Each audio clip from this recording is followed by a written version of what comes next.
किं भूषणाद्भूषणमस्ति शीलम् किं भूषणाद्भूषणमस्ति शीलम् किं भूषणाद्भूषणमस्ति शीलम् किं भूषणाद्भूषणमस्ति शीलम् तीर्थं परं किं स्वमनो विशुद्धम् तीर्थं परं किं स्वमनो विशुद्धम् तीर्थं परं किं स्वमनो विशुद्धम् तीर्थं परं किं स्वमनो विशुद्धम् किमत्र हेयं कनकं च कान्ता किमत्र हेयं कनकं च कान्ता किमत्र हेयं कनकं च कान्ता किमत्र हेयं कनकं च कान्ता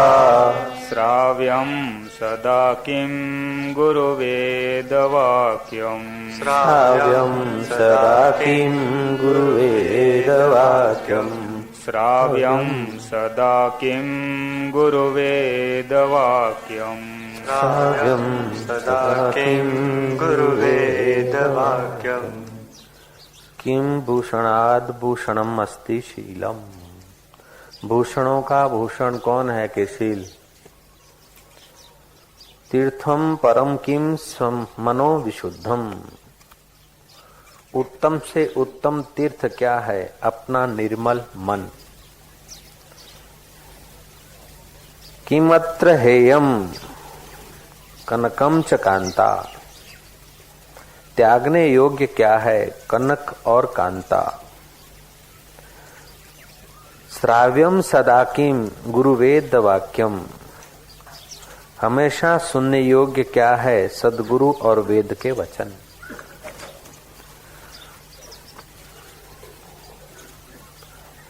ये मणिरत्नमाला का श्लोक है, शंकराचार्य विरचित 8वां श्लोक है। किम भूषणात् भूषणम अस्ति। भूषणों का भूषण क्या है? कि शील। बाहर की सब संपत्ति मिलाकर भी आदमी को वो सुख, वो चैन, वो शांति, आदमी उस कल्याण को नहीं पा सकता जो शील से प्राप्त होता है। ये कथा हम लोग पहले सुन चुके हैं कि इंद्र को राज वैभव, स्वर्ग का नंदन वन आदि होते हुए भी इंद्र को वो आनंद, वो प्रसन्नता न थी जो प्रहलाद को थी। और इंद्र ने अपने गुरु से पूछा और दुर्योधन ने धृतराष्ट्र से पूछा। तो धृतराष्ट्र ने इंद्र की कथा बताई थी कि यही बात इंद्र ने पूछी थी बृहस्पति से। तो प्रहलाद के जीवन में शील था, इसलिए प्रहलाद साधनों के बावजूद भी सुखी रह सका। जिसके पास शील है वो साधन हो तभी भी सुखी रह सकता है और साधन कम हो तो भी सुखी रह सकता है। और जिनके जीवन में शील नहीं है उनके पास साधन होते हुए भी परेशान होते हैं और कंगाल होते हुए भी परेशान रहते हैं। तो भूषणों का भूषण कौन है कि शील। कई लोग सुवर्ण के गहने पहनते हैं और गहने, कुंडल, चूड़ी, गले की चैन, कमरपटा, बकल, नथुन, नाक की नाथ और भी तमाम प्रकार के आभूषण पहनते हैं। चांदी के, सोने के, प्लेटिनम के आदि आदि। लोग ये समझते हैं कि गहने पहनने से हम सुशोभित होते हैं, लेकिन शास्त्रकारों का कहना है, बुद्धिमानों का अनुभव है कि गहने पहनने से तुम सुशोभित नहीं होते हो। तुम्हारा हाड़ मांस का चमड़े वाला शरीर सुशोभित, थोड़ा सा चमक वाला हो सके तो होता है, लेकिन तुम्हारी शोभना इन गहनों से नहीं है। तुम्हारी शोभा इन अलंकारों से नहीं है, अपितु तुम्हारी शोभा तो इन अलंकारों से दब जाती है। तुम्हारी शोभा जो निखरनी चाहिए वो तो देह को लालने पालने टिपटाप करने की वृत्ति से तुम्हारी शोभा दब जाती है और हाड़ मास की थोड़ी सी चमक दमक आर्टिफिशियल दिखती है। तुम्हारी शोभा भूषणों से नहीं है, तुम्हारी शोभा है शील से। एक सम्राट के पुत्र का किसी शत्रु की राजकुमारी से मन लग गया और वो एकांत में उसके साथ रहने लगा। एक का एक बेटा था, बाप को बड़ा दुख होता था कि मेरा बेटा आ जाए कैसे भी करके। बाप मरण पथारी पड़ा, बुलावा भेजा कि तू एक बार केवल मेरे पास आ जा। तो राजकुमारी से जीवन बिताता हुआ राजकुमार अपनी पत्नी को कहता है कि मेरे पिता मुझे याद कर रहे हैं और मैं जाए आऊं। अगर वे स्वस्थ हो गए तो मुझ पर प्रसन्न होंगे और वे चले गए तो मैं राजा बन जाऊंगा। बोले तुम राजा बन जाओगे तो मेरा क्या होगा? मेरे नाम की अंकित जो है अंगूठी तुझे दे जाता हूं, मैं तुझे नहीं भूलूंगा, तुझे बुला लूंगा और वहां पटरानी बना दूंगा। पत्नी ने छुट्टी दे दी, आए पिता के पास। पिता ने कहा बेटा मैं मरण पथारी पर हूं, मेरा उत्तराधिकारी तू है, केवल मेरी एक बात मान तो मेरे सुख से प्राण निकले और मैं तेरे से कोई आकांक्षा नहीं करता हूं, केवल तू मेरा एक वचन मान, आखिर मैं तेरा पिता हूं। भीष्म ने अपने पिता के लिए क्या नहीं किया।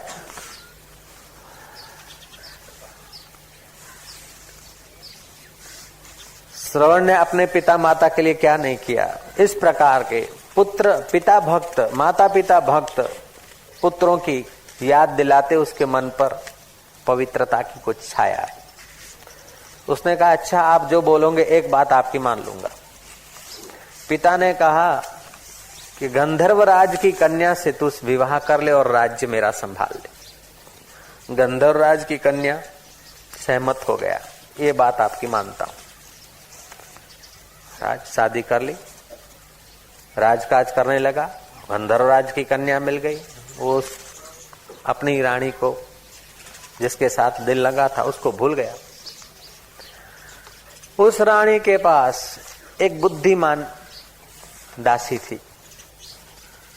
उसने 3 दासियां और चौथी राजकुमारी रानी युवकों का वेश देकर भेजा, राजा के अंगत अंगरक्षक होने के लिए याचना की। उनका व्यवहार शोभा देखकर राजा ने उनको अपने निकटवर्ती रखा। एक दिन राजा बगीचे में घूमने गया, अंगरक्षक के नाते इनको भी तो जाना था, 4 दासियां और अपनी पुरानी पत्नी, लेकिन अभी पुरुष के वेश में है, युवराज के वेश में है। राजा अकेला बैठा था, तभी उदासी से निकट हाथ जोड़कर जा बैठा। राजा ने पूछा कि तुम्हारे हाथ पर अंगूठी चमक रही है, कहां से लाया तू? इस पर तो मेरा नाम लिखा है। उसने कहा कि राजन ये आप ही ने दिया था। मैंने तेरे को कब दी थी? राजन मेरे को आपने अपनी भारिया बनाया था और विदा लेते समय याद में ये अंगूठी दी थी, वो मैं ही तुम्हारी पहली पत्नी हूं। राजा को स्मरण आया, लेकिन अब गंधर्वराज की कन्या पटरानी है, मैं उसका अधिकार नहीं छीनूंगी। आप इजाजत दें तो मैं दासी होकर महल में रहूंगी, आपकी चाकरी करूंगी और उनकी भी चाकरी करूंगी। ले आए महल में, उस रानी से बातचीत हुई। रानी ने कहा नहीं, ये चाकर होकर नहीं रह सकती, प्रथम पत्नी ये है आपकी, मैं बाद में हूं, पहला अधिकार इसका है पटरानी होने का, मैं इसकी सेविका होकर रहूंगी। वो बोलती है मैं उसकी सेविका होकर रहूंगी, वो बोलती है मैं उसी की सेविका होकर रहूंगी। दोनों की एक दूसरे के प्रति आदर वृत्ति हुई, ये शील है। जैसे राम जी कहते हैं कि राज्य का अधिकार भरत का है, भरत कहते नहीं राज्य बड़ा भाई करे, बड़ा भाई कहता है कि राज्य छोटा भाई करे, ये शील है। सत्य बोलना, प्रिय बोलना, हितावा बोलना, मधुर बोलना और थोड़ा बोलना, जीवन में व्रत रखना, परहित के कार्य करना, इससे अंतःकरण का निर्माण होता है। वेद के दो विभाग हैं, एक प्रमाण विभाग है, दूसरा निर्माण विभाग है। जीवात्मा का वास्तविक स्वरूप क्या है, इसका ज्ञान जो है उसको वेदांत कहते हैं, ये प्रमाण विभाग है। दया, मैत्री, करुणा, मुदिता, दान, यज्ञ, जप, स्मरण, स्वाध्याय, परहित, आचार्य उपासना, इष्ट उपासना आदि जो कर्म है, ये अंतःकरण का निर्माण करते हैं। जिसके अंतःकरण का निर्माण नहीं हुआ, वो प्रमाण भाग को ठीक से समझ नहीं पाता, प्रमाण भाग का आनंद नहीं ले पाता है। जिसके अंतःकरण का निर्माण नहीं हुआ, वो चाहे अपनी स्थूल काया को कितना भी पफ, पाउडर, लिपस्टिक और गहनों से और भूषणों से सुसज्जित कर दे, फिर भी वो भूषण उसे नहीं मिलेगा जिससे दिल की तृप्ति हो, भीतर का आनंद रहे। अमेरिका में स्वामी राम तीर्थ गए, प्रवचन करते थे। उनका प्रवचन सुनते सुनते 5, 25, 100, 200 लोग इकट्ठे होने लगे। एक समय एक महिला आई जिसके अंग पर $1000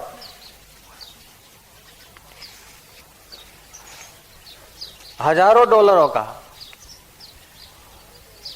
सोना, गहना, जवेरात लदा हुआ था और वो महिला बड़ी दुखी थी।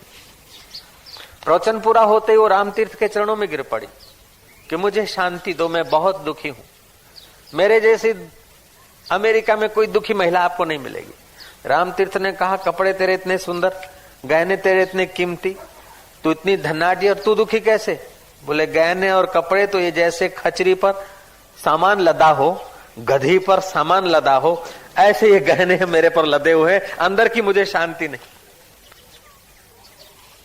अगर शील रूपी भूषण हमारे पास नहीं तो बाहर के कोट, पैंट, टाई, नेकटाई ये सारे के सारे फांसी जैसे ही काम करते हैं। चित्त में आत्म प्रसाद है, भीतर प्रसन्नता है और प्रसन्नता होती है शील से, सद्गुणों से। परहित के लिए किया हुआ थोड़ा सा काम, परहित के लिए किया हुआ थोड़ा सा संकल्प हृदय में आनंद और शांति और साहस ले आता है। अति उत्तम साधक हो तो उसे 3 दिन के अंदर साक्षात्कार हो सकता है। 3 दिनों के अंदर ही परमात्मा तत्व की अनुभूति हो सकती है। 3 दिन के अंदर ही जन्म मरण के चक्कर को तोड़ के वो फेंक सकता है।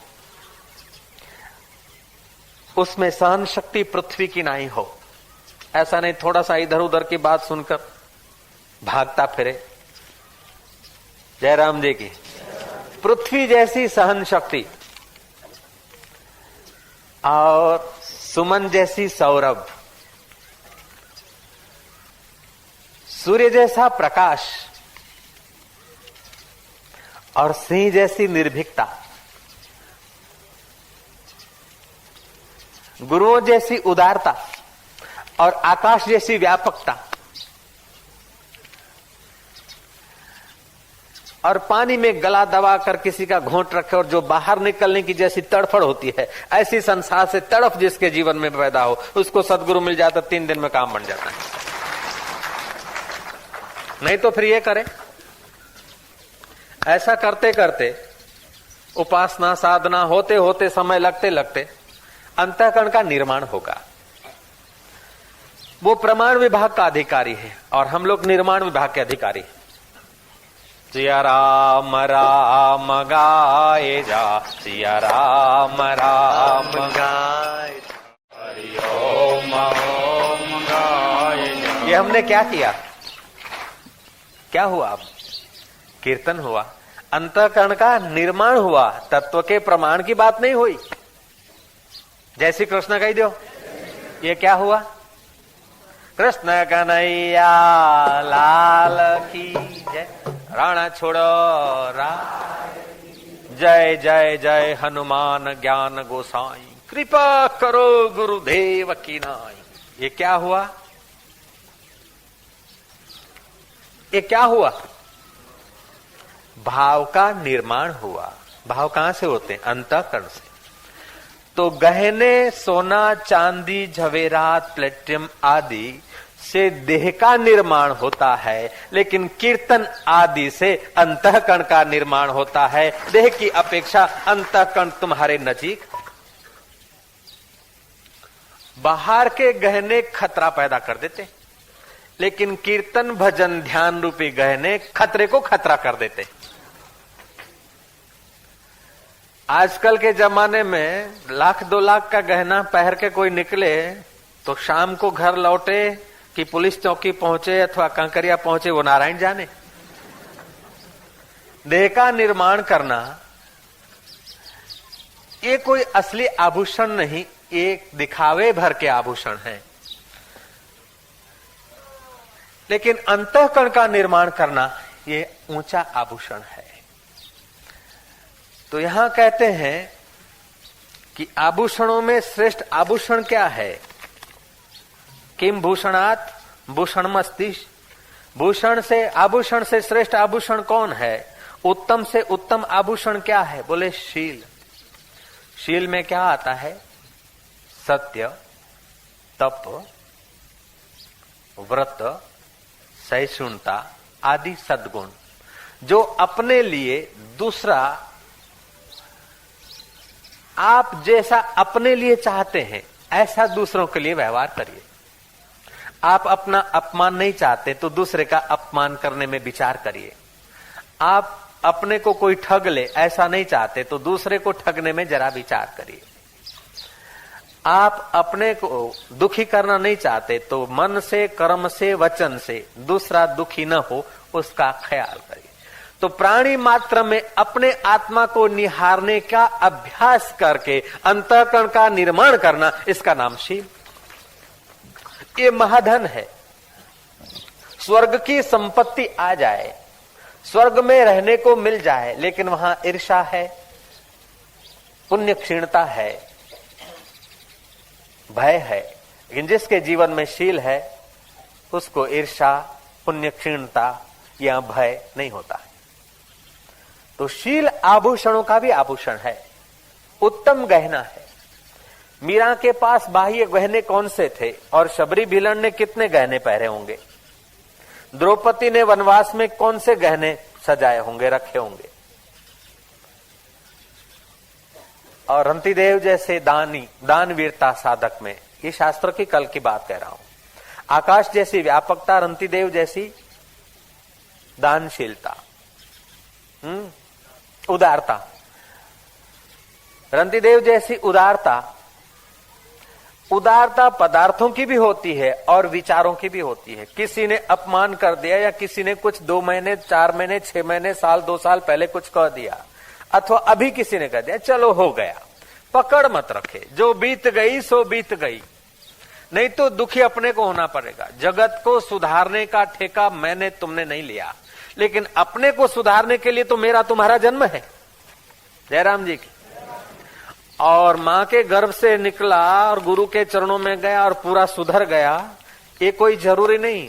रंग लागत लागत लागत लागत कमियां निकलते निकलते निकलते निकलते निकलते, परिस्थितियां बदलते बदलते बदलते आदमी अनुभव से पार होता जाता है। अगर कोई न कोई दोष किसी व्यक्ति में न रहे तो अभी निर्विकल्प समाधि पाकर ब्रह्मलीन हो जाए। रामकृष्ण बार बार रसोड़े में चले जाते थे। शारदामणि कहते, आप इतनी तत्व चिंतन की ऊंचाई की बात करते हैं और फिर रसोई घर में आ जाते कि चटनी अच्छी बनाना, साग कौन सा बनाया है, बार बार मुंह में पानी ले आते। भोजन की थाली तैयार करो उसके पहले तो आपकी जिह्वा कई बार तैयार हो जाती और लोग क्या कहेंगे? रामकृष्ण ने कहा, ये मां की कोई लीला है, मेरी नाव तो ऐसी मझधार सागर में है कि कोई किनारे का यात्रिक बैठ न सके, इसलिए शायद जिह्वा की रस में मेरे चित्त को लगा दिया है, तो थोड़ा बहुत बाहर के जगत में आता हूं, और जिस दिन ये रस चला गया फिर ये देह टिकेगा नहीं। और हुआ भी ऐसा कि एक बार थाली सजाकर ला रही थी शारदा में, रामकृष्ण ने मुंह फेर लिया। 3 दिन में बोलते हैं कि देह त्याग हो गया। तो हम लोगों में कोई न कोई आसक्ति, कोई न कोई ममता, कोई न कोई दोष रहता है। एक आध दोष देह को पकड़ रखता है। अगर अनेक दोष हो तो अनेक जन्मों की यात्रा पकड़ रखेगा। और दोष के साथ जितना तादात्म्य होगा उतना दोष से हम प्रभावित होंगे।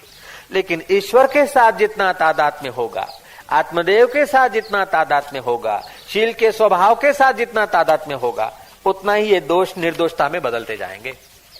धन का लोभ, सत्ता का लोभ, काम विकार, लोभ, व्यक्ति के प्रति कामना होती तो काम होता है, और धन के प्रति कामना होती तो लोभ होता है तो वृत्ति, है तो संवित। उस संवित को अगर चैतन्य घन परमात्मा के चिंतन में लगा दिया जाए तो फिर उस संवित का प्रभाव तुम्हारे को प्रभावित नहीं करेगा। तुम खाते हुए भी भोजन के स्वाद से बंधोगे नहीं, लेते देते हुए भी लेने देने के व्यवहार से, कर्तृत्व अभिमान से बंधोगे नहीं। तो तुम्हारे अंतःकरण का निर्माण होता जाएगा। और बोध हो गया तो अंतःकरण बाधित हो गया। फिर खा रहे हो फिर भी नहीं खाते, ले रहे, दे रहे, कर रहे, फिर भी कुछ नहीं कर रहे। तो अंतःकरण को एक निर्मित करने का उपाय है शील आदि गुणों के द्वारा। दूसरा, अंतःकरण से संबंध विच्छेद करने का उपाय है। अंतःकरण से संबंध विच्छेद करने के उपाय में अगर सफल हो जाते तो वेदांत दर्शन के उच्च आदर्शों का साक्षात्कार कर सकता आदमी। अंतःकरण को निर्मित करने में अगर सफल होता है तो भक्ति दर्शन के मधुरम रस का अनुभव कर सकता है। तो अंतःकरण का निर्माण ईश्वर भक्ति में बड़ी सहाय करता है।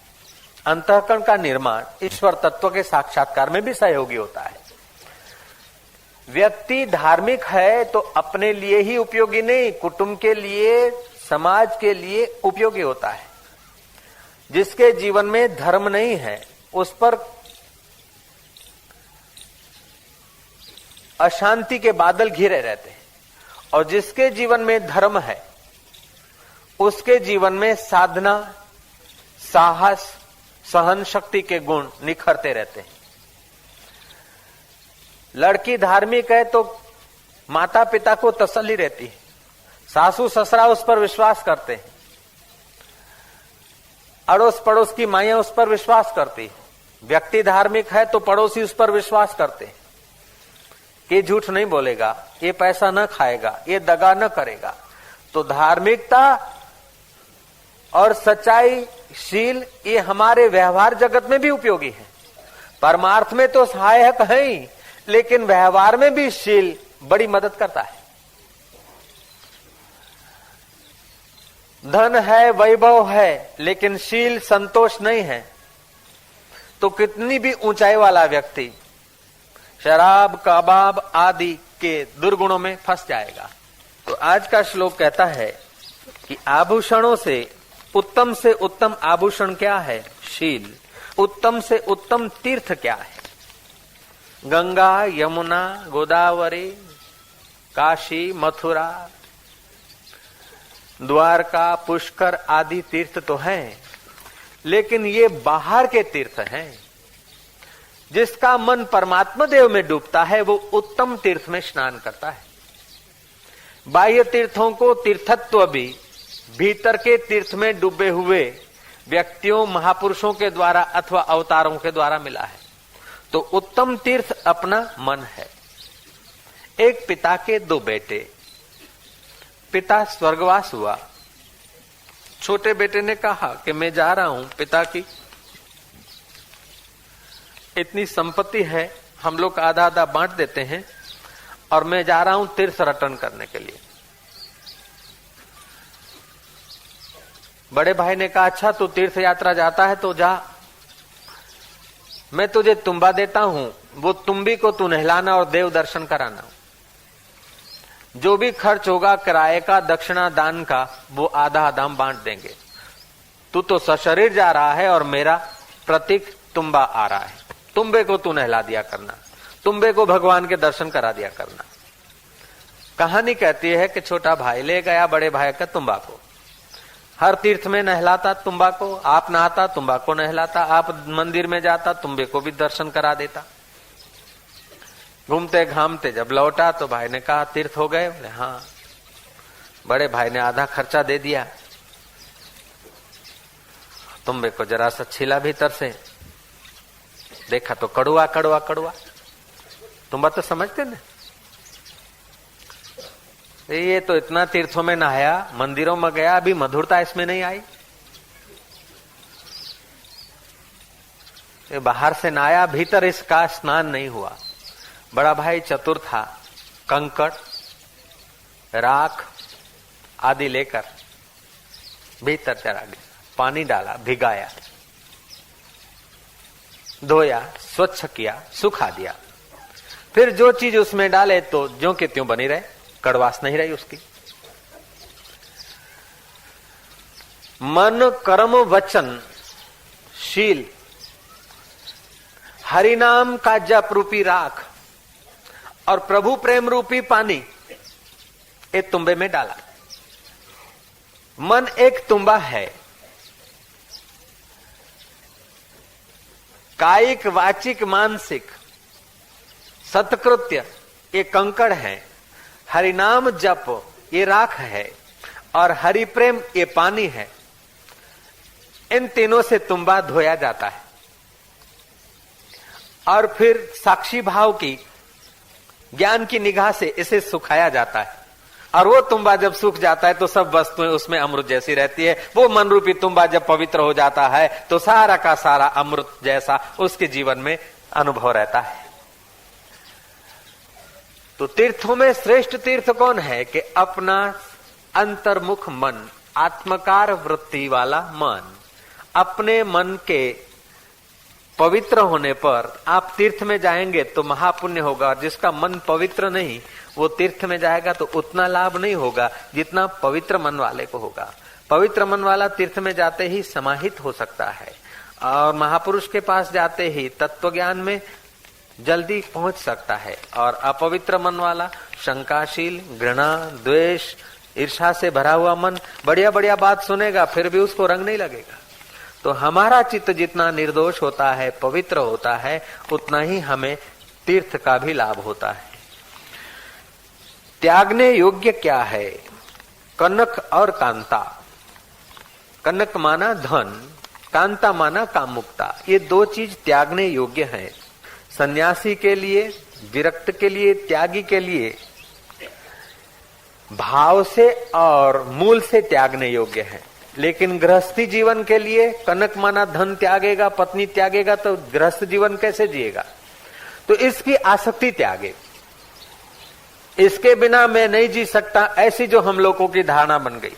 धन के बिना हम नहीं जी सकते हैं, पत्नी के बिना हम नहीं जी सकते हैं, पति के बिना हम नहीं जी सकते हैं, अमुक के बिना हम नहीं जी सकते। हकीकत में इन सब चीजों के बिना हम जी सकते हैं, लेकिन हमारे चैतन्य स्वरूप आत्मदेव के सिवा हम नहीं जी सकते। इस बात पर दृढ़ रह जाए। तो कनक और कांता का आकर्षण जीव को उन्नति से गिरा देता है और इस आकर्षण ने कई जपियों को, तपियों को, योगियों को, त्यागियों को गिराकर रख दिया। गिर जाना ये प्रमाद है, लेकिन गिरकर न उठना, गिरकर फिर आगे न चलना ये पाप है। श्रद्धा घटती, बढ़ती, कटती, पिटती रहती है। ऐसे अंतःकरण की अवस्थाएं बदलती रहती है। लेकिन जो अंतःकरण की अवस्थाओं से पार गया है, उन महापुरुषों की, उन ब्रह्मवेताओं की बात नहीं, जो हम लोग अंतःकरण के साथ जी रहे हैं, उन लोगों को शील का, ज्ञान का अति आदर करके सावधान रहना चाहिए। चौथी बात है, हमेशा सुनने योग्य क्या है? सदगुरु और वेद के वचन। वेद के वचन की अपेक्षा भी ब्रह्मवेता गुरुओं के वचन ज्यादा कीमती होते हैं। वेद उदधि है, सागर है, लेकिन अनुभवी गुरु बादल है। उन वेद में से वचन लेकर, शास्त्रों में से वचन लेकर जब अपने अनुभव का पहरावा पहराकर साधक के दिल में पटकते हैं तो वही वचन मोती बन जाते हैं। ईश कृपा बिना गुरु नहीं, गुरु बिना नहीं जान, गुरुवर गुरु बिना नहीं जान, ज्ञान बिना आत्मा नहीं, गावही वेद पुराण, ज्ञान बिना आत्मा